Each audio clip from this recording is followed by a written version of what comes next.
Kita akan bicara tentang let's build his house. Berapa banyak yang ikut PLC? Berapa banyak yang ikut PLC? Oke, sebagian juga yang tidak ikut PLC. Saya mendorong Anda yang tidak ikut PLC, Anda bisa ikut RGLM. Saudara, ada banyak dalam 3 hari disingkapkan oleh Tuhan mengenai gereja, mengenai zeal for the house. Bagaimana saudara punya kecintaan akan Tuhan. Mulai dari cara membangun yang benar, membawa hadirat Tuhan. Bagaimana memulihkan kembali doa, puji, dan sembah, prophetic. Dan seterusnya, bagaimana mempersiapkan prajurit-prajurit Tuhan di dalam rumah Tuhan. Itu menjadi message penting selama 3 hari. Sehingga Anda belajar mengenai gereja. Tidak banyak saudara atau jarang kalau mau disebutkan bahwa gereja-gereja menjelaskan mengenai pengajaran-pengajaran tentang gereja yang sehat dan kuat menurut Alkitab.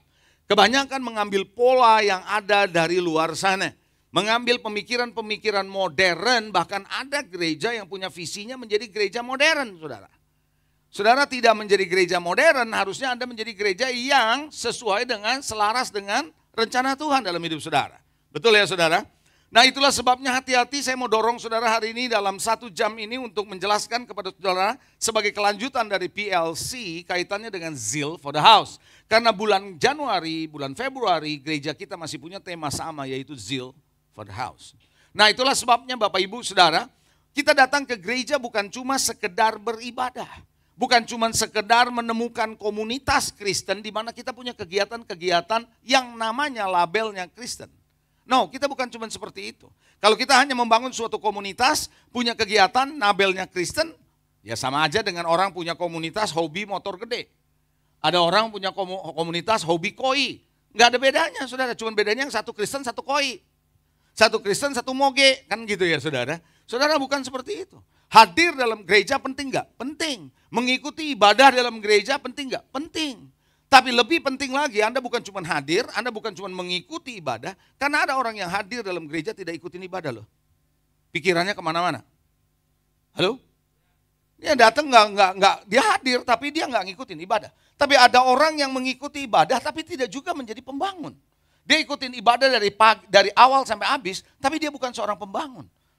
Nggak ada yang kenal siapa dia juga nggak ada yang kenal gitu loh saudara. Dia menghindar untuk dikenal. Ada orang yang seperti itu saudara. Lalu saudara tidak pernah menjadi seorang pembangun, nggak tahu dia mau ngapain ada di gereja. Hanya dengar khotbah, pulang dan sebagainya. Saudara, no, Anda harus menjadi bagian dari satu keluarga. Di mana kita membangun bersama-sama, yaitu membangun rumahnya. Katakan amin. Saudara, ada juga orang yang rajin dalam melayani di dalam rumah Tuhan, kegiatan pelayanan. Saya nggak katakan bahwa itu salah, bahkan saya dorong Anda untuk melayani. Tetapi saudara cuma sekedar melayani tidak sama dengan membangun. Kemarin ketika di PLC, ketika ada pertanyaan di panel talk, saya katakan bahwa kalau kita mengumpulkan, ada orang yang mengumpulkan tidak bersama dengan Kristus, sebenarnya dia sedang mencerai-beraikan. Itulah sebabnya kita harus very careful, hati-hati saudara dalam hal ini. Bukan cuma sekedar melayani. Saudara, pelayanan penting nggak? Penting, tapi cuma sekedar pelayanan, mengerjakan pelayanan, tapi Anda tidak bisa membangun secara konsisten, maka lama-lama itu hanya cuma sekedar muter dalam kegiatan pelayanan yang nggak tahu ujung pangkalnya. Anda harus tahu ada orang yang harus dibangun secara konsisten dari waktu ke waktu. Betul atau enggak? Saudara, itu sebabnya jadilah seorang pembangun. Coba katakan pembangun. Itu sebabnya hari ini saya mau ajak saudara, jadilah seorang pembangun dan Anda harus jadi batu hidup. Coba bilang pembangun. Coba bilang batu hidup. Saudara harus jadi pembangun dan juga menjadi batu hidup. Ini menarik saudara. Karena Rasul Paulus berkata dia adalah ahli bangunan yang cakap. Dan kamu adalah jemaat yang dibangun itu adalah bangunan Allah. Dan bangunan Allah menurut Rasul Petrus itu dibangun di atas dengan batu-batu hidup. Bukan batu mati. Mari kita lihat satu ayat firman Tuhan sebagai ayat pembukaan 1 Korintus 3 ayat 9 dan ayat yang ke-10 saya bacakan buat saudara semua.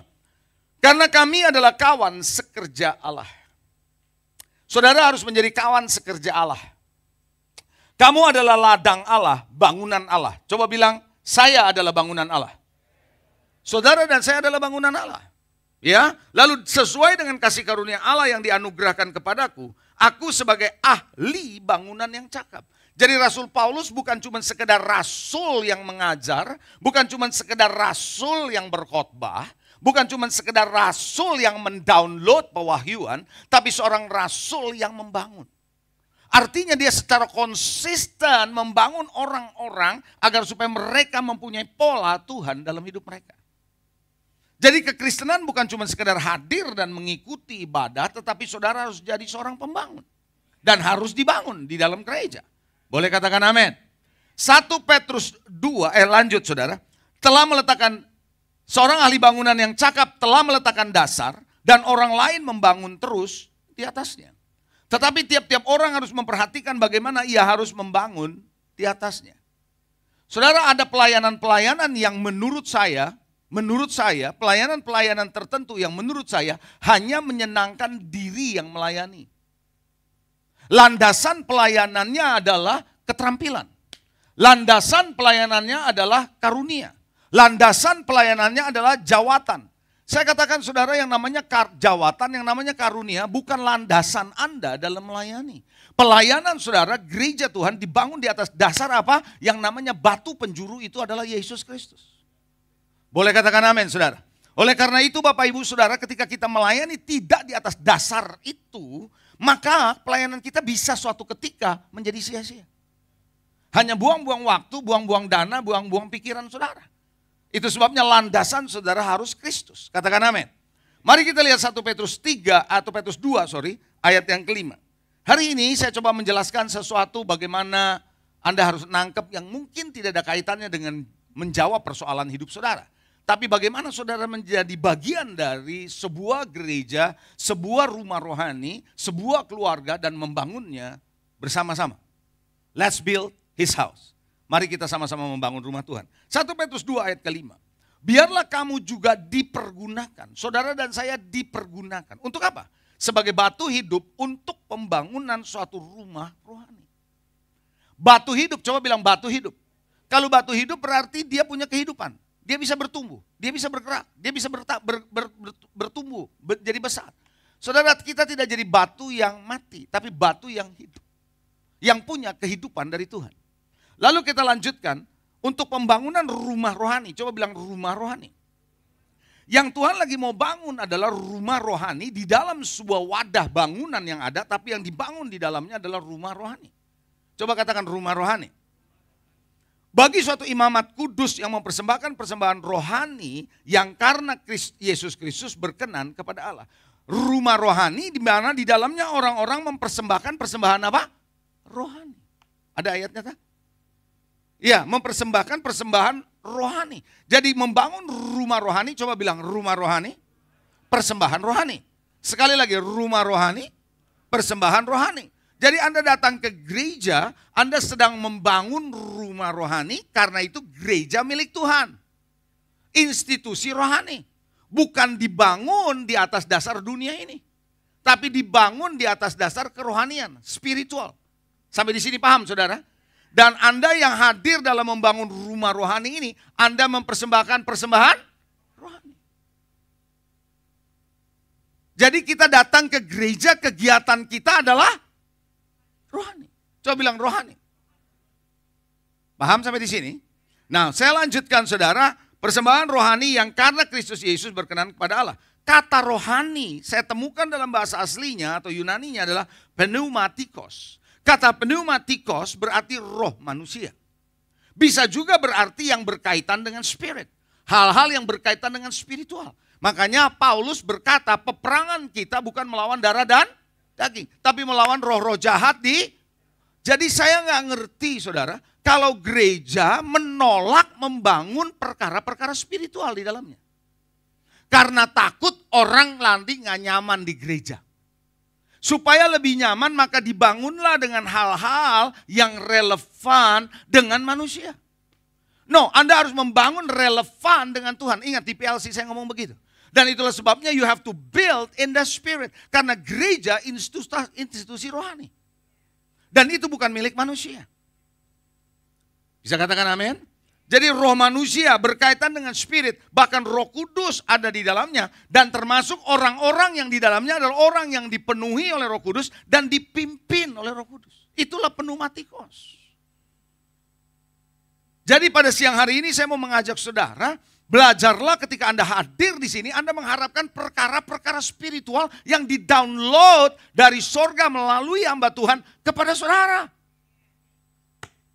Halo, amin saudara. So belum tentu menyenangkan dagingmu, belum tentu menyenangkan dirimu, tapi that spiritual membangun kehidupan rohani saudara.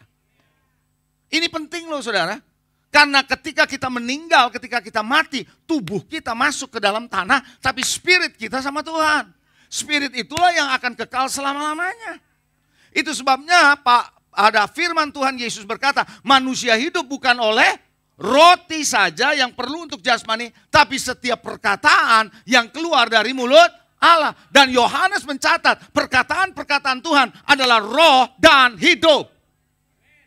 Ada amin saudara? Oleh karena itu Bapak Ibu Saudara, Anda harus memastikan ketika Anda datang ke gereja, Anda tidak mengharapkan kegiatan-kegiatan konser dunia di dalam gereja, tapi penyembahan di dalam gereja.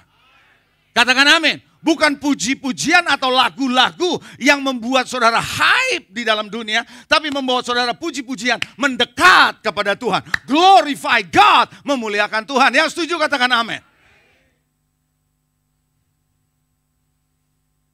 Dan tanpa disadari saudara, kita mencari sesuatu yang manusia suka, bukan yang Tuhan suka. Gereja harus menarik perhatian Tuhan lebih daripada menarik perhatian dunia. Katakan amin. Itu sebabnya saudara, kenapa Tuhan berkata ketika kita bertobat, kita disuruh dipisahkan, memisahkan diri. Rasul Petrus ketika di Pentakosta dia berkata, pisahkan dirimu, artinya dedikasikan hidupmu. Dirimu harus engkau harus bikin pemisahan dari dunia ini. Supaya apa? Anda bisa menerima apa yang dari Tuhan, lalu Anda membagikan itu kepada dunia. Sampai sini Anda paham? Coba yang ngerti lambaikan tangan saudara. So berarti kita sedang membangun apa? Rohani yang namanya rumah rohani saudara. Nah, gereja harus menjadi rumah Tuhan. Saudara, gereja nggak boleh hanya jadi tempat ibadah. Saya suka berkata, kan sudah pernah bilang, kalau gereja hanya jadi tempat ibadah saudara dan saya, Anda cari aja gereja yang dekat tetangga rumah saudara. Orang cuma buat ibadah. Makanya kalau gereja jadi tempat ibadah doang, apa bedanya dengan Anda nonton di YouTube? Halo? Anda nonton aja di YouTube, Anda nonton aja di streaming. Karena Anda pikir untuk ibadah, iya di rumah aja ada ibadahnya. Tapi persoalannya bukan cuma itu saudara. Bahwa yang namanya gereja adalah keluarga atau rumah rohani di mana di dalamnya Anda dibangun. Bersama-sama di dalam sebuah kumpulan. Bahkan kalau Anda baca di kitab Ibrani, di sana dikatakan Sion adalah kumpulan dari para malaikat. Oleh karena itu Bapak Ibu Saudara, saya percaya di gereja adalah rumah Tuhan. Di dalam rumah Tuhan ini terjadi yang namanya kelahiran baru. Di dalamnya terjadi transformasi kehidupan. Di dalamnya terjadi perjumpaan pribadi dengan Tuhan. Mengalami pengenalan pribadi dengan Tuhan. Bukan cuma dari kata orang. Bukan cuma hype, asik, merinding gitu. Ada orang bilang, Pak, waduh saya suka tuh kalau yang merinding-merinding gemeter begini. Apalagi demen tuh. Kalau mau gemeter begini ke rumah saya juga bisa. Saya kasih tangan jari saudara masukin ke listrik. Pasti begini saudara. Nggak usah cari yang aneh-aneh. Halo, ada amin saudara. Sampai sini Anda paham ya? Bapak Ibu Saudara, terjadi pertumbuhan dewasa. Saudara, kedewasaan anak saudara baru Anda bisa tahu kalau dia ada di keluarga bersama dengan Anda. Anda nggak akan pernah bisa melihat seorang anak jalanan bertumbuh dengan baik secara sistematis. Saya sangat sayangkan ada banyak orang Kristen bertumbuh di luar sana dan bertumbuhnya nggak jelas. Makanya kenapa kemarin saya katakan di last session, di sesi terakhir di PLC, bahwa saya katakan 318 tentara itu lahir di rumah Abraham. Terlatih di rumah Abraham. Makanya Anda nggak mungkin bisa dilatih kalau Anda lari sini, lari sana. Anda harus tetap di dalam satu tempat dan Anda harus diperhatikan oleh orang yang memimpin saudara untuk melihat pertumbuhannya. Kekristenan bukan cuma lihat dia punya pelayanan efektif, tidak. Apakah dia bertumbuh secara kerohanian, bertumbuh dalam imannya, bertumbuh dalam pengenalannya akan Tuhan, bertumbuh karakternya dalam Tuhan. Itu penting dan itu hanya bisa dilihat di dalam satu rumah rohani. Haleluya. Katakan amin. Saya percaya di dalam rumah Tuhan bukan hanya terjadi kelahiran baru, tetapi juga dilatih untuk menjadi prajurit. Latihan-latihan ada di dalam gereja. Tahukah saudara hidup ini kebanyakan adalah latihan? Saudara bisa terampil dalam satu hal karena Anda latihan. Anda bisa bangun lebih pagi karena Anda latihan. Anda bisa makan makanan pedas karena latihan. Anda bisa makan makanan asam karena latihan. Anda bisa mengerjakan mengangkat beban yang cukup berat karena latihan. Tahukah saudara, orang Kristen tidak akan siap menghadapi apa yang bakal terjadi di depan kalau mereka tidak pernah dilatih secara spiritual. Saudara, kekuatan saudara bukan di otak saudara sebenarnya. Kekuatan saudara ada di dalam spirit saudara. Karena Alkitab berkata bukan orang yang lebih tua yang punya hikmat, tapi orang yang punya Spirit of God, dia punya hikmat. Itu sebabnya saudara, pada siang hari ini saya mau mengingatkan saudara perlu Anda dilatih. Dan di dalam rumah Tuhan ada doa, ada pujian, ada penyembahan. Bahkan di dalam rumah Tuhan, dalam gereja Tuhan, ada yang namanya pesan profetik, bukan cuma khotbah. Saudara, pesan-pesan profetik yang segar di-download dari Tuhan itu perlu saudara. Bukan cuma sekedar khotbah. Makanya kenapa saudara, saya seringkali di gereja ini ada beberapa kali orang bertanya, tim kita, apa enggak pastor kita umumin aja khotbah hari Minggu ini siapa, Minggu ini siapa. Orang pasti cari pengkhotbah. Lebih baik kasih begini, Anda nggak tahu minggu depan siapa yang khotbah, Anda nggak tahu. Coba minggu depan nggak datang, nyesel saudara. Serius. Siapa? I don't know, saya nggak mau kasih tahu kan gitu. Wahai supaya Anda datang ke gereja bukan cari pendeta. Anda datang ke gereja cari Tuhan. Come on. Anda tidak tanya siapa WL-nya. Saya juga heran kalau orang nanya, tanya kayak siapa WL-nya gitu ya. Tanyanya siapa yang pengkhotbah. Jadi seolah-olah WL gak penting gitu.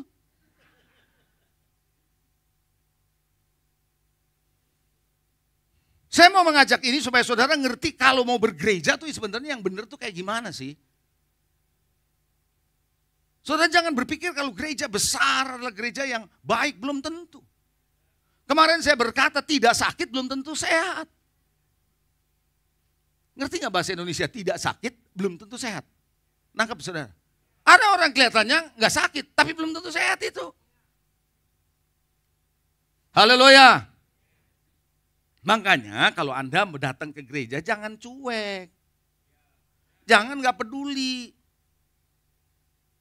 Ada apa sih di gereja gue gak tahu. Nah karena gak pernah denger news. Lah waktu news kita ngobrol. Kayaknya Anda gak ngerti apa yang saya maksud. Anda nangkep gak sih? News itu di awal. Lah news itu Anda datang, Anda ngobrol. Ya Anda gak tahu apa itu news. Maka terjadi, oh ya kayak gitu ya. Gue baru tahu, ya lu gak denger. Coba-coba yang ngerti lambaikan tangan. Coba bilang sebelah saudara. Apa maksudnya si Bapak? Coba bilang gitu. Coba. Kadang-kadang kita nggak nangkep itu. Karena kita berpikir ibadah itu baru dimulai kalau pujian. Dan kadang-kadang saudara ada lagi orang berpikir ibadah itu baru dimulai kalau sudah mulai khotbah. Haleluya. Jangan cuek, coba bilang cinta akan rumah Tuhan.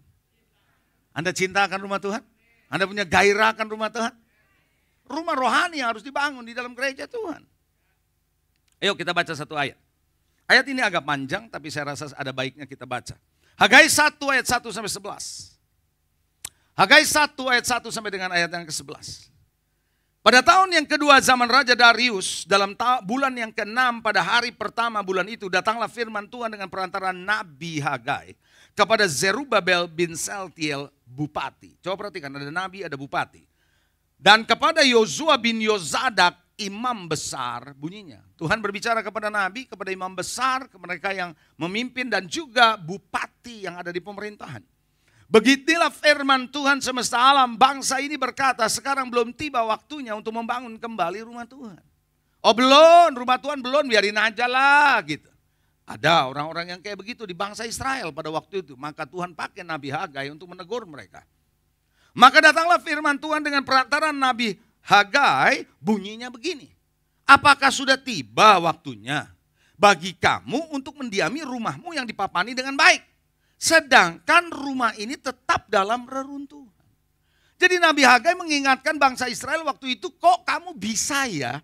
Bisa-bisanya kamu seneng banget punya rumah yang dipapani dengan baik, sedangkan rumah Tuhan ini berantakan. Kok bisa kamu begitu? Itu Nabi Hagai sedang mengingatkan bangsa Israel yang agak cuek, bodoh amat dengan rumah Tuhan. Nah, orang-orang yang seperti ini adalah orang bukan builders. Orang yang seperti ini adalah orang yang tidak bisa membangun rumah Tuhan. Karena esensinya buat dia, Tuhan untuk kepentingan dia. Bukan dia untuk Tuhan. Oh come on, Anda nangkep maksud saya? Saudara, sehingga dia melihat Tuhan hanya untuk kebutuhan dia. Selama dia nggak ada masalah, dia nggak perlu Tuhan. Begitu ada masalah, baru cari Tuhan. Karena ada orang kayak gitu. Lalu dikatakan ayat yang kelima, oleh sebab itu, beginilah firman Tuhan semesta alam. Karena kamu memperhatikan dirimu dipapani dengan baik, kamu cuek dengan rumah Tuhan, maka Tuhan mau ingatkan, perhatikan keadaanmu. Coba lihat keadaanmu. Kenapa Tuhan bilang lihat keadaanmu? Karena dia deskripsikan begini. Kamu naburnya banyak, tapi bawa pulang hasil sedikit. Kamu makan, tapi nggak pernah kenyang. Kamu minum, nggak pernah puas. Kamu berpakaian, tapi nggak pernah sampai panas. Kedinginan, tetap aja kedinginan. Anda nggak panas. Dan orang bekerja untuk upah, tapi upahnya ditaruh dalam pundi-pundi yang berlobang. Ayat ini sebenarnya semua yang Anda kerjakan balik lagi ke titik nol. Apalagi Anda kerjakan balik lagi ke titik nol. Anda bertanya, kenapa apa yang saya kerjakan kok nggak ada hasilnya? Lihat keadaanmu, kata Tuhan. Jangan-jangan kamu puas dengan dirimu, tapi kamu melupakan apa yang harusnya kamu perhatikan, rumah Tuhan. Lalu ayat yang ketujuh bunyinya begini lagi. Beginilah firman Tuhan semesta alam, perhatikan keadaanmu. Saudara, kalau Anda baca dalam sebuah perikop Alkitab, kalau ada perkataan yang sama 2-3 kali diucapkan, itu penting Anda perhatikan. Saya ulangi. Kalau Anda baca Alkitab, dalam sebuah perikop cerita Anda baca di Alkitab, kalimat kata-kata yang sama muncul sampai 2 kali apa 3 kali apalagi, itu penting untuk Anda perhatikan. Nah, Tuhan bilang perhatikan keadaanmu 2 kali dia ngomong, berarti ini serius untuk engkau perhatikan keadaanmu. Karena engkau mengabaikan rumah Tuhan, karena engkau hanya memperhatikan rumahmu yang dipapani dengan baik. Anda cuek dengan apa yang Tuhan lagi mau bangun. Karena Tuhan mau hadir di sana, engkau tidak benar-benar peduli, Anda pedulikan rumahmu sendiri. Sejauh ini Anda paham? Sejauh ini Anda bisa ikutin saya? Oke, mari kita lihat. Jadi naiklah ke gunung, bawalah kayu, bangun rumah itu. Maka aku akan berkenan kepadanya dan akan menyatakan kemuliaanku di situ, firman Tuhan. Karena Tuhan mau menyatakan dirinya di rumahnya. Haleluya. Makanya saya pernah berkata, let's go up. How high can you go up? Anda harus naik ke atas. Lalu Tuhan berkata ayat yang ke-9, kamu mengharapkan banyak, tapi hasilnya sedikit. Ketika kamu membawa ke rumah, aku menghembuskannya. Oleh karena apa? Kata Tuhan. Demikian firman Tuhan semesta alam, oleh karena rumahku yang tetap jadi reruntuhan, sedang kamu masing-masing sibuk dengan urusan rumahnya sendiri. Tuhan lagi mengingatkan bangsa Israel yang gak peduli dengan rumah Tuhan, sementara reruntuhan, tapi dia memperhatikan sibuk dengan rumahnya sendiri.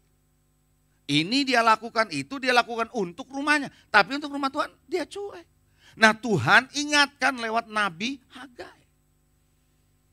Itu sebabnya kata Tuhan, dia bilang langit menahan embunnya, bumi menahan hasilnya. Jadi jangan heran saudara, ada yang namanya seret dalam hidup ini. Ada yang namanya nggak ada sukacita, kering dalam hidup ini. Kalau keluargamu kekurangan sukacita, kekurangan damai sejahtera, nah saudara, apa damai sejahtera itu? Ping-an. Kalau saudara-saudara lihat, saudara kok kayaknya balik lagi ke titik nol, balik lagi ke titik nol. Kenapa bisa seperti itu? Coba lihat keadaan. Kok kayaknya saya nggak pernah bisa maju. Di dalam Tuhan saya nggak bisa maju. Lihat keadaan dirimu. Itu kata Tuhan, saudara. Oleh karena rumahku tetap menjadi reruntuhan, lalu dengan ayat 11. Dan aku memanggil kekeringan datang ke atas negeri, ke atas gunung-gunung, ke atas gandum, ke atas anggur, ke atas minyak, ke atas segala yang dihasilkan tanah, ke atas manusia dan hewan dan segala hasil usaha. Artinya gini, Ada mungkin di antara saudara yang hari ini, kenapa saya susah banget untuk dapat berkat. Susah banget untuk melihat pekerjaan. Susah melihat kerjaan ini bagus. Susah kayaknya ngalamin terobosan dalam bisnis saya. Perhatikan keadaanmu. Kenapa saya bolak-balik keadaannya gini lagi, bolak-balik gini lagi. Kok kayaknya saya makan tapi nggak kenyang. Saya pakai baju tapi nggak panas. Kenapa begini terus bolak-balik? Sepertinya kayak vicious cycle, tahu nggak vicious cycle? Lingkaran setan. Bahasa Indonesianya. Soalnya kenapa saya seperti ada sebuah lingkaran seperti ini? Tuhan bilang perhatikan keadaanmu. Dan saya harap saudara khotbah ini, pesan ini membuat saudara melihat bahwa pentingnya saudara dan saya kita bersama-sama membangun rumah rohani di tempat ini. Katakan amin.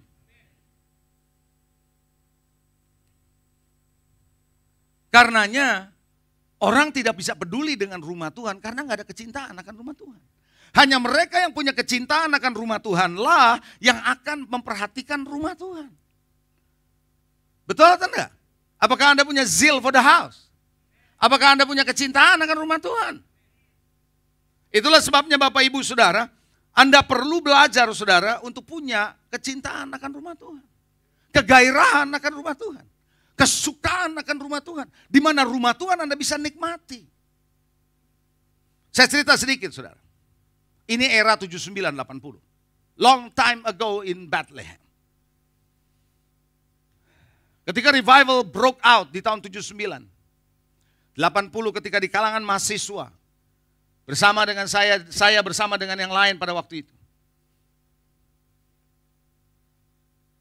Bapak Ibu Saudara, saya bersama dengan rekan saya, teman sekolah saya di SMA, namanya Sofyan Suteja. Ada yang tahu nama Sofyan Suteja di sini?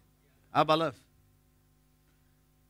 Dia duduk di sebelah saya, teman SMA itu di kursi, di satu kan meja sekolah dulu panjang gitu, duduk sebelah-sebelah. Tahukah saudara, ketika revival terjadi di kalangan anak-anak SMA yang lagi kuliah, api itu melanda. Kita bisa tiap kali pulang kuliah, itu ngumpul di satu tempat di rumahnya Sofyan, namanya jalannya juga bagus, Gang Anjing. Coba nama jalan tuh Gang Anjing. Supaya lebih keren di akhir zaman kita sebutnya Dogs Avenue.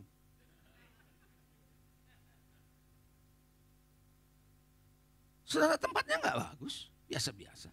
Tapi saya merasa bahwa disitulah kita sedang membangun satu keluarga rohani. Dan kita selalu bolak-balik di sana. Sampai malam. Ibadah jam 2 siang selesai jam 7 malam gak masalah. Menikmati baitnya. Kalau sekarang ibadah 2 jam resah. Kayaknya Anda nggak ngerti apa yang saya maksud. Padahal dulu 2 jam 2 sampai jam 7 malam, jam 6 malam. Nggak ada AC, di bawah awning yang panas, mahasiswa tetap bergairah saudara. Sekarang AC udah enak, dingin 2 jam nggak betah. Kayaknya Anda nggak ngerti apa yang saya maksud. Why? Because you can enjoy. Waktu itu kami menikmati hadirat Tuhan. Menikmati apa yang namanya Tuhan hadir di sana. Kekurangan gereja-gereja modern hari ini adalah kedatangan Tuhan, kehadiran Tuhan. Yang ada adalah kehadiran jemaat. Saya tidak bilang kehadiran jemaat salah, bukan saudara saya salahkan saudara hadir, bukan. Bukan itu yang saya maksud. Tapi kita harus tahu bahwa kehadiran Tuhan harus ada. Bahkan Alkitab berkata, lihat aku berdiri di depan pintu dan mengetuk. Artinya Yesus mau masuk tapi dia ada di luar. Tapi berbahagialah mereka yang mendengar, coba bilang mendengar. Mendengar apa? Mendengar ketukan pintu. Dan membuka pintu, aku akan masuk bersama dan makan bersama dengan dia. Itu kata kitab Wahyu, betul? Saudara, artinya apa? Kalau Yesus mau Anda undang masuk dalam gereja, Anda harus bisa dengar suara Tuhan. Anda harus punya prophetic untuk dengar suara Tuhan. Buka pintu, dia akan masuk bersama fellowship dengan saudara. That is the kind, itulah rumah yang kita mau bangun. Di dalam satu atap bangunan tentunya, bangunan yang nyata ya. Tetapi di dalam bangunan yang nyata kita membangun rumah rohani. Daud punya kerinduan untuk membangun rumah Tuhan. Dia berkata, aku sudah punya istana dibangun dengan kayu aras dan luar biasa. Tapi aku melihat tabut Allah. Aku harus bangun rumah Tuhan. Dia punya kecintaan akan rumah Tuhan. Tetapi Tuhan hanya mengizinkan anaknya yang membangun. Salomo. Haleluya. Makanya ada ayat yang berkata dalam Mazmur 26 ayat 8, aku cinta pada rumah kediamanmu. Mazmur 26 ayat 8, Anda boleh catat. Pada tempat kediamanmu yang bersemayam, engkau bersemayam. Aku cinta dengan tempat di mana engkau hadir. Di dalam Mazmur 27 ayat 4 dia berkata, satu hal yang telah aku minta kepada Tuhan, itu yang kuingini adalah apa? Diam di dalam rumah Tuhan. Berapa lama? Berapa lama? Seumur hidupku mau ngapain? Menyaksikan kemurahan Tuhan, terus ngapain? Menikmati baitnya.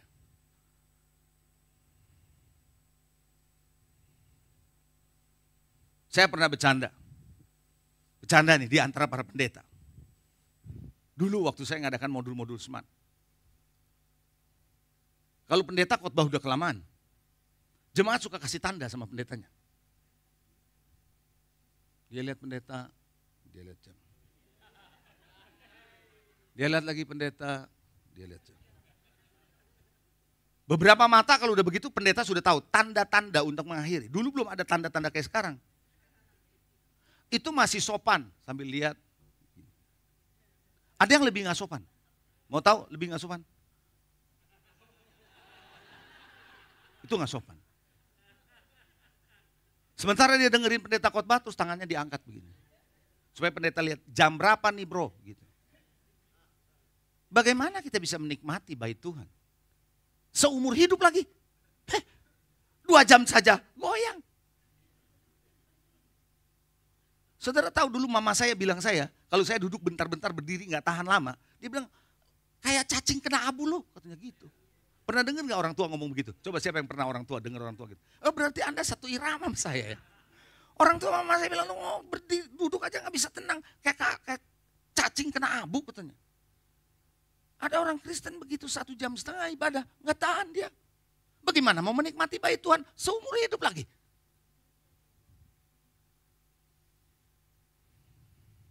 Halo. Anda ngerti apa yang saya maksud? Maksud saya bukan di sini. Di mana? Anda udah mulai pintar. Pernah nggak Anda pergi ke dokter? Dokter kasih Anda waktu untuk ngomong sama dia. Karena kesibukan dokternya, pasiennya rame.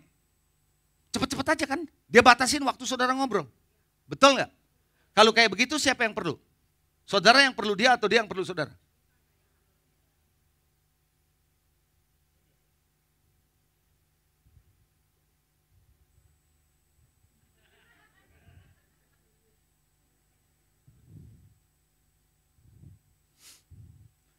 Lucu. Kalau saudara datang ke gereja yang perlu Tuhan, perlu saudara atau saudara perlu Tuhan sih sebenarnya? Sebab Tuhan bilang kalau kamu gak mau memuji, batu kok aku bisa pakai. Tapi kita batasin Tuhan waktunya. Segini aja ya Tuhan. Yang perlu siapa? Gua apa lo? Coba bilang sebelah, jangan diem aja bro, coba bilang gitu. Saya cuma nanya kok. Segini aja ya, jangan lama-lama, jangan lewat. Seolah-olah Tuhan lebih butuh saudara daripada saudara butuh Tuhan. Itu kan gak benar cara berpikir begitu. Iya atau tidak?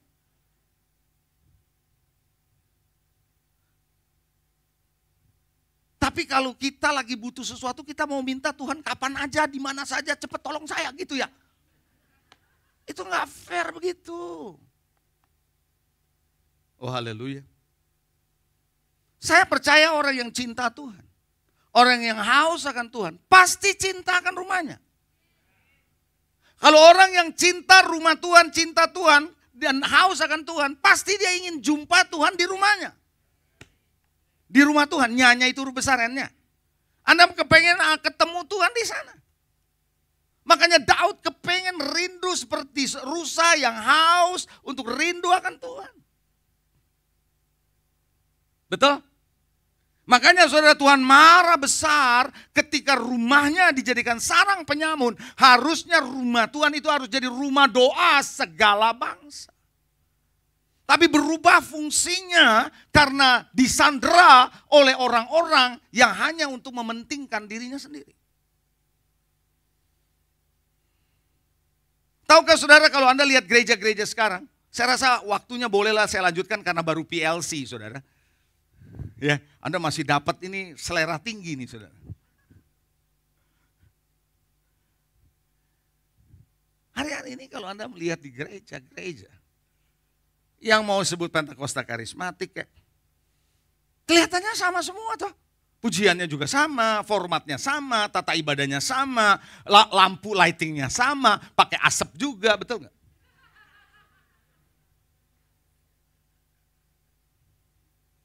Dulu saya nggak ngerti, saudara, soal asap-asap begini.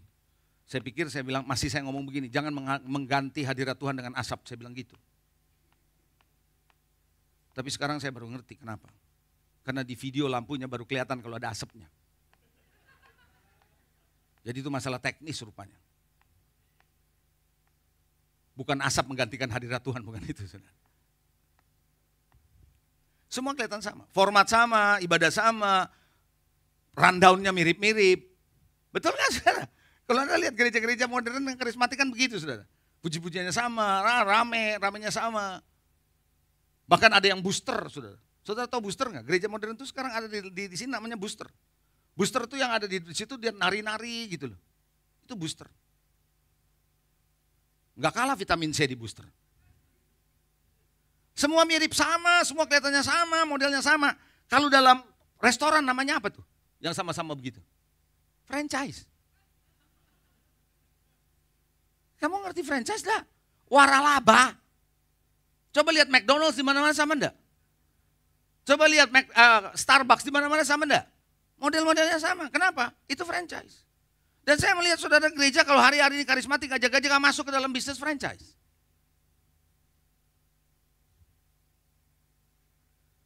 Makanya ada ayat yang menarik, mungkin Anda pernah baca atau enggak, saya enggak tahu. Atau mungkin pernah, tapi mungkin ngertinya enggak seperti yang saya jelaskan hari ini karena ada kaitannya dengan tema khotbah ini. Pengkhotbah 9. Oh haleluya. Pengkhotbah 9 ayat 2 sampai dengan ayat yang keempat. 2 dan 4 saja, 3 saya tinggalkan supaya cepat. Segala sesuatu sama bagi sekalian. Coba bilang semuanya sama. Coba bilang semua gereja kelihatannya sama. Coba sekali lagi, semua gereja kelihatannya sama. Sama, kelihatannya sama. Ada asyirnya halo gitu, sama ya. Gereja modern gitu rata-rata. Ada asyirnya, ada ini, ada halo, ada apa semua. Sama. Nasib orang sama, baik orang benar, baik orang fasik. Orang yang baik maupun orang yang jahat. Orang yang tahir maupun orang yang najis. Orang yang mempersembahkan korban maupun yang tidak mempersembahkan korban. Sebagaimana orang yang baik, begitu juga orang yang berdosa. Sebagaimana orang yang bersumpah, begitu pula orang yang takut untuk bersumpah. Maksud ayat ini sebenarnya apa sih? Mau orang Kristen ataupun nggak Kristen, sama-sama bisa kena kanker level 4. Bisa? Bisa. Baik dia hidupnya benar, apapun orang yang hidupnya tidak benar, sama-sama bisa ketabrak mobil. Bisa. Bisa ngalamin kecelakaan? Bisa. Jangan bilang enggak. Saudara pendeta yang takut akan Tuhan bisa naik pesawat, terus pesawatnya hilang atau di mana, itu pernah kejadian tuh. Saudara jangan bilang, itu hidup dalam dosa. Jangan menghakimin orang. Come on. Kalau Anda memakai, dia matinya begitu, pasti ada yang gak benar dalam hidupnya. Anda masih under hukum Taurat itu. Cara berpikirmu salah begitu. Karena ayat ini jelas. Orang yang hidupnya benar bisa kena penyakit kanker yang gak sembuh. Bisa. Halo? Jadi ini bukan soal benar dan salahnya. Bukan dari situnya. Jadi karena semua kelihatannya sama. Gereja juga sama. Kalau saya bawa dalam konteks gereja sama aja. Anda melihat semua sama kok. Gereja yang nyembah Tuhan dengan sepenuh hati dan benar-benar Tuhan ada di situ sama yang gak ada di situ sama. Karena semua modelnya sama. Yang bisa tahu bedanya di mana ayat yang keempat. Mari kita lihat ayat yang keempat. Ayat keempat adalah kuncinya. Yang membuat perbedaan. Tapi siapa yang termasuk orang yang hidup, orang yang mengalami kehidupan Tuhan, hidup Tuhan ada di dalamnya, itu yang membedakan mereka. Siapa yang termasuk orang hidup mempunyai harapan, lalu dilanjutkan. Anjing yang hidup lebih baik daripada singa yang, anjing sama singa mana yang lebih mengerikan? Singa. Siapa yang bisa memakan orang? Hah? Siapa yang lebih galak? Lebih mengerikan. Siapa mana yang lebih besar? Tapi buat apa? Besar, galak, suaranya gede, tapi mati. Mendingan anjing yang hidup, bro. It's not about size. Bukan soal besar atau kecilnya. Tapi soal hidup atau enggak di dalamnya. Yang membedakan saudara adalah the life of Christ ada nggak di dalam rumah rohani itu. Itu yang membedakan. Sampai di sini paham? Oke, saya lanjut saudara. Mari kita belajar bagaimana membangun rumah rohani. Karena waktu. Saya cepat saja. 3 poin pertama saya jalan dengan cepat. Kalau Anda mau tahu mengenai 1, 2, 3 poin pertama ini, mungkin Anda bisa minta multimedia untuk berbagi kepada saudara buat khotbah pagi tadi. Mazmur 42 ayat 1 sampai 6 saya bacakan. Untuk pemimpin biduan, nyanyian pengajaran Bani Korah. Seperti rusa yang merindukan sungai yang berair, demikian jiwaku. Jadi si penulis ini lagi bilang bahwa hatiku ini rindu seperti sungai yang haus. Aku ini haus akan Tuhan. Merindukan Engkau ya Allah. Jiwaku haus kepada Allah. Kepada Allah yang hidup, bilakah aku boleh datang melihat Allah. Kerinduannya sama Tuhan itu begitu besar. Hausnya akan Tuhan itu begitu besar. Dia merasa hidup ini gak bisa dijalani dengan baik tanpa Tuhan. Tuhan itu segala-galanya buat dia. Anda harus punya level di situ baru Anda bisa jadi seorang pembangun rumah rohani. Kita lihat. Air mataku menjadi makananku siang dan malam. Dia nangis terus siang dan malam. Kenapa? Karena sepanjang hari orang selalu ngomong pada mana Allahmu. Katanya engkau nyembah Allah yang hidup. Mana Tuhanmu, kamu keadaannya kayak gitu. Mungkin saudara dan saya juga ngalamin yang sama. Bisanya cuma nangis nih kalau udah begini. Ayat yang kelima, inilah yang hendak ku ingat. Apa yang dia mau ingat? Sementara jiwaku gundah gulana. Tahu gundah gulana enggak? Artinya tuh enggak tenang ya, resah ya. Orang yang kalau jiwanya resah gundah gulana menurut saudara keadaannya baik atau enggak? Enggak baik ya. Dalam keadaan tidak baik, dalam keadaan jiwa yang gundah gulana, penulis Mazmur ini bilang, aku berjalan maju dalam kepadatan manusia. Jadi orang yang begitu banyak, jiwa lagi gundah gulana, aku masuk melewati kepadatan manusia. Perhatikan baik-baik. Lalu dia bilang mendahului mereka melangkah ke rumah Allah. Perhatikan, ini kepadatan manusia lagi rame, tapi aku lagi gundah gulana, aku lagi stres jiwaku, tapi aku harus lewatin kepadatan orang ini, dan aku mau buru-buru masuk ke rumah Allah. Aku mendahului mereka. Artinya orang ini di tengah kondisi tidak baik, cari Tuhan.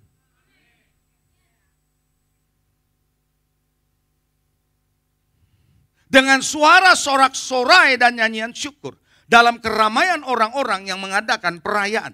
Mengapa engkau tertekan hai jiwaku dan gelisah dalam diriku? Berharaplah kepada Allah sebab aku akan bersyukur lagi kepadanya penolongku dan Allah.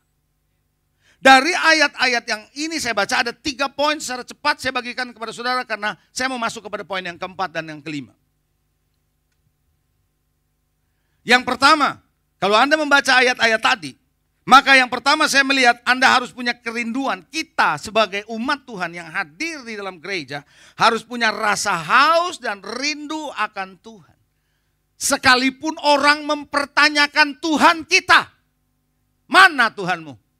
Tapi tetap punya rasa haus, tetap merindukan Tuhan.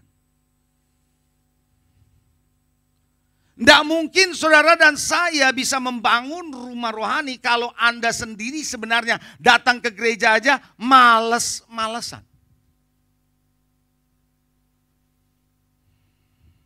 Anda nggak mungkin bisa membangun rumah kalau Anda nggak punya rasa haus akan Tuhan. Anda rasa nggak bisa hidup tanpa Dia. Amin. Saya percaya orang yang rindu dengan Tuhan, dia adalah orang yang seperti tadi di kepadatan manusia. Dia mau datang ke rumah Tuhan duluan. Orang yang rindu akan Tuhan, cinta akan rumah Tuhan, dia nggak akan pernah mau membiarkan dirinya terlambat datang ke gereja.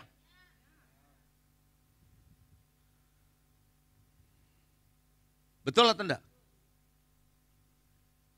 Orang yang seperti ini adalah orang yang berkata, I cannot live without Him. I cannot live without God. Aku tidak bisa hidup tanpa Tuhan. Aku rindu, aku haus, aku perlu Tuhan.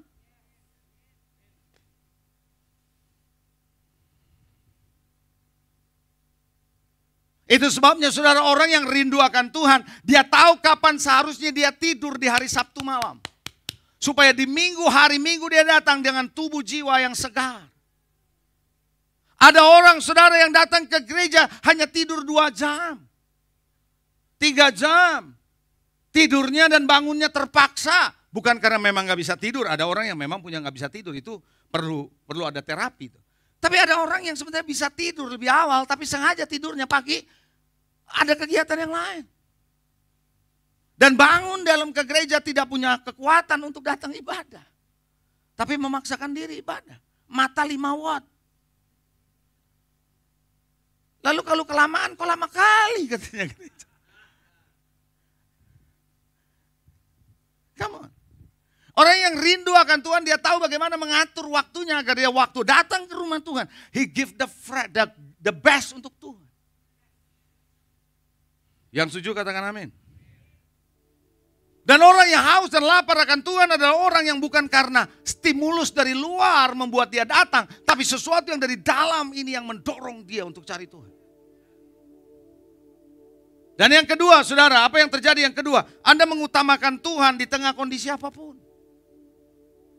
Di tengah gundah gulana Anda utamakan Tuhan.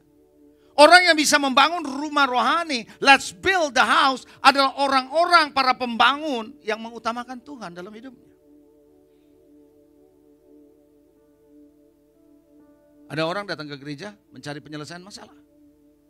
Beda dengan orang yang datang ke gereja, masalahnya tetap belum selesai tapi cari Tuhan. Beda nggak? Beda. Pada umumnya saya dapati, pada umumnya, nggak semua, pada umumnya. Orang yang datang ke gereja mencari penyelesaian masalah, ketika masalahnya selesai nggak datang lagi ke gereja. Pada umumnya, nggak semua. Kenapa? Masalahnya sudah selesai. Dia cari penyelesaian masalah di gereja ini dapat, ya udah that's it, go home. Dan nggak pernah muncul lagi. Tapi selama penyelesaian masalahnya belum datang, siapapun yang ada di gereja dikejar sama dia untuk didoain. Ada orang kayak gitu. Ada. Enggak semua. I know. Tapi kalau Anda datang ke rumah Tuhan untuk cari Tuhan, beda. Persoalanmu mungkin belum selesai. Tapi Tuhan ubahkan sesuatu dari dalam hidupmu. Anda mulai kenal siapa Tuhan. Ketika engkau mulai kenal siapa Tuhan, Anda akan dimampukan oleh Tuhan untuk melewati masa-masa sulit dalam hidup. Betul nggak? Hidup ini latihan nggak? Tuhan akan memberi Anda kekuatan untuk melewati semua. Kenapa? Karena Anda cari Tuhan. Datang ke gereja saudara bukan mencari penyelesaian masalah. Sebenarnya Anda cari Tuhan. Maka masalahmu akan selesai dengan sendirinya bersama Tuhan. Ada amin? Abraham adalah buktinya. Dia gak punya anak, udah tua. Tapi ketika 3 malaikat muncul di kemahnya, dia memperhatikan 3 malaikat. Ketika dia memberikan makan kepada 3 malaikat, 3 malaikat itu tanya sama Abraham, di mana istrimu?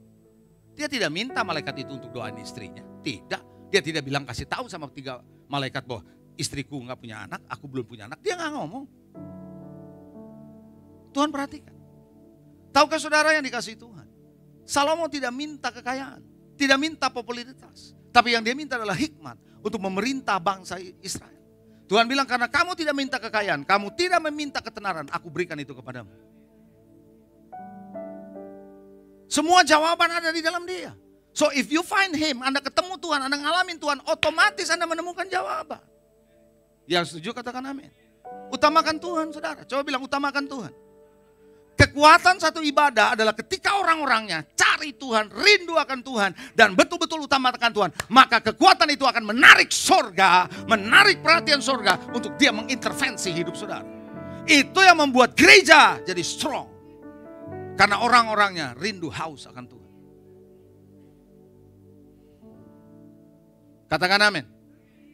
Dan yang ketiga, Anda bersorak menyanyikan syukur dalam keadaanmu yang tertekan sekalipun. Paulus itu lagi di penjara sama Silas toh? Halo? Ya, apa yang dia lakukan? Doa, setelah doa ngapain? Pernah baca di Alkitab? Paulus Silas ditangkap masuk penjara. Penjara yang paling dalam. Di tengah malam dia bukan cuma berdoa, dia ngapain? Dia nyanyi. Jangan anggap enteng pujian. Saya dorong saudara jemaat di tempat ini. Kalau Anda mau menjadi builders di sini, kalau Anda mau membangun rumah Tuhan di sini, come on time, datang tepat pada waktu. Ketika ibadah dimulai, Anda harus hormati ibadah itu.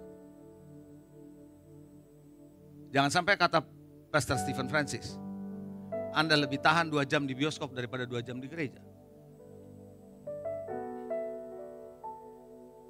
Kita kan kalau datang ke bioskop nih ya, coba lihat ya, yang pernah nonton ya.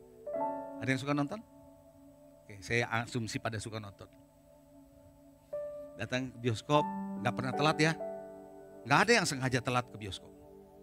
Nonton jam 7, gue biasa datang setengah 8 aja. Gak ada yang begitu, gak pernah.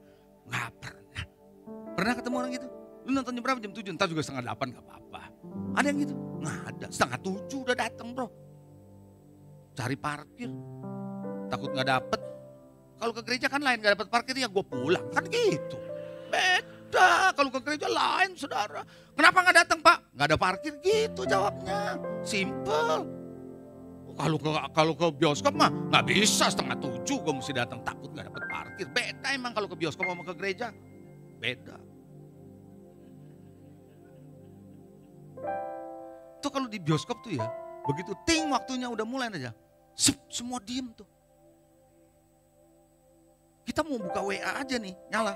Kalau kita sama istri atau suami, terang itu gak enak gitu. Langsung sip. Kita nonton ekstranya, kita nonton semua, kita nonton. Tapi kalau di gereja lain tuh. Lain. News udah datang, udah mulai.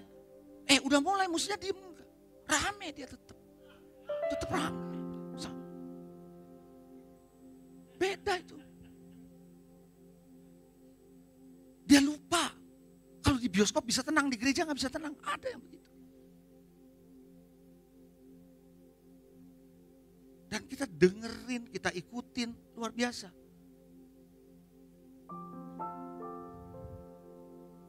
Bisa gak kita? Juga sama. Datang ibadah memuji Tuhan.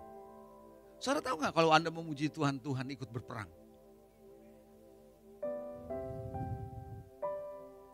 Ada yang namanya pujian peperangan. Ada doa peperangan, ada pujian peperangan. Ketika Yosafat menghadapi 3 musuh sekaligus. Moab, Amon, dan Meunim. Dia gak tahu lagi apa yang dia mesti perbuat. Seorang nabi bernubuat dan berkata, hari ini Tuhan yang berperang gantikan kamu. Kamu gak usah takut. Apa yang dilakukan? Dia panggil tim puji sembah, maju duluan di depan. Mana ada perang begitu? Yang pegang senjata harusnya di depan. Tapi enggak, yang memuji Tuhan dia ada di depan. Bahwasanya Tuhan itu baik selama-lamanya. Saudara dia nyanyi, apa yang terjadi? Tuhan turun dalam pujian itu dan musuh saling berkelahi satu sama lain dan membunuh satu sama lain. Yang terjadi adalah pasukannya Yosafat hanya tinggal datang mengambil bagian yang Tuhan sudah sediakan. Tuhan berperang. Jangan anggap enteng waktu puji-pujian, saudara. Waktu Anda berpuji-pujian, Anda bukan cuma diam aja, bersorak buat Tuhan. Karena waktu pujian, Anda sedang mengundang kuasa Tuhan hadir dalam hidup. Paulus memuji Tuhan, pintu penjara terbuka. Itu sebabnya saya dorong Anda, ketika ada puji-pujian, Anda ikut puji-pujian. Katakan amin. Dan yang berikutnya, yang keempat. Saya rasa saya hanya bisa sampai poin keempat. Api doa harus tetap menyala. Tuhan berkata, engkau jangan jadikan rumahku sarang penyamun. Tapi engkau harus jadikan rumahku rumah doa segala bangsa. Saudara yang dikasihi Tuhan, kita bisa tetap melakukan ibadah secara ritual tanpa doa. Kita bisa tetap melayani tanpa doa. Kita bisa khotbah tanpa doa.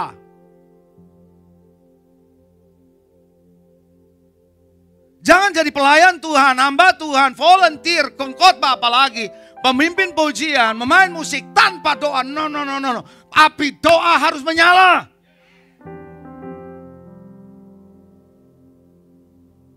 Jangan menganggap enteng doa, saudara.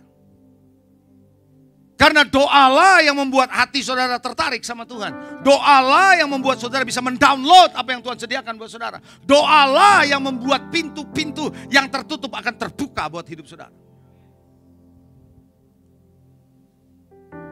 Makanya kemarin di PLC saya berkata kalau kita sebagai pemimpin dan pastor di gereja masih gak berdoa. Masih gak kita sering melakukan puasa? Masih gak kita baca Alkitab? Oh come on.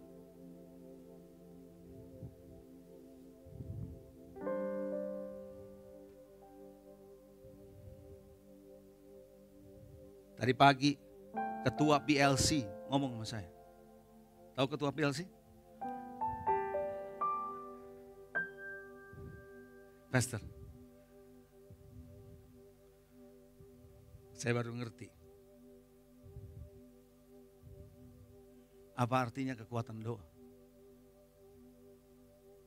Kenapa?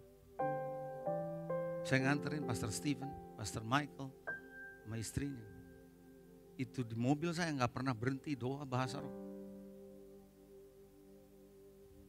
Terus itu bulu kuduk saya berdiri tuh Pastor.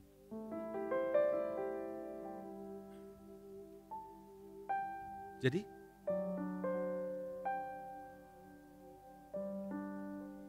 kamu harus tahu, ketika itu cuma kecil beberapa orang. Apalagi kalau gereja seperti begini kumpulan. Kita doa nyembah. Orang gak mungkin berkata di sini gak ada Tuhan. Mereka akan bilang di sini ada Tuhan.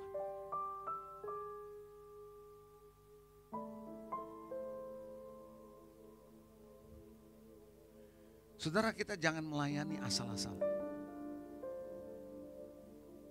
Berapa banyak Anda yang terlibat dalam pelayanan? Masih doa enggak? Halo? Masih doa enggak? Saudara bisa menutupi kehidupan doa dengan pelayanan loh.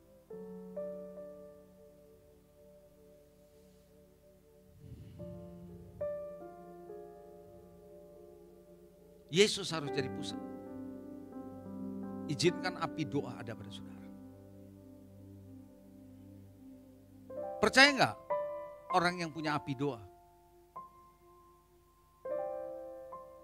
Orang yang enggak akan pernah mau miss atau kehilangan momen ketika ada satu ibadah penting atau satu ibadah dia pasti akan mau ikut. Karena ada api doa. Tapi orang yang kalau udah enggak pernah doa atau jarang doa, dia gak akan tertarik dengan hal-hal spiritual. Tapi akan lebih tertarik dengan apa yang ada dari dunia. Why? Karena lebih dominan fisiknya, jiwanya, dagingnya daripada spiritnya.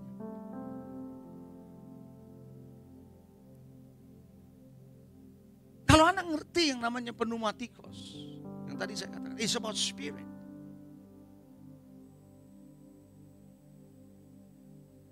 Jadi pagi hari ini saya mau ajak saudara, izinkan api doa. Itu sebabnya saya berkata dengan beberapa pastor dan pendoa di sini. Tahun ini harus menjadi tahun di mana doa, penyembahan, puasa akan menjadi kekuatan buat gereja. Amin. Karena kita ingin Tuhan hadir di sini. Kita mau Tuhan ada di tempat ini setiap saat. Biarkan api doa itu menyala.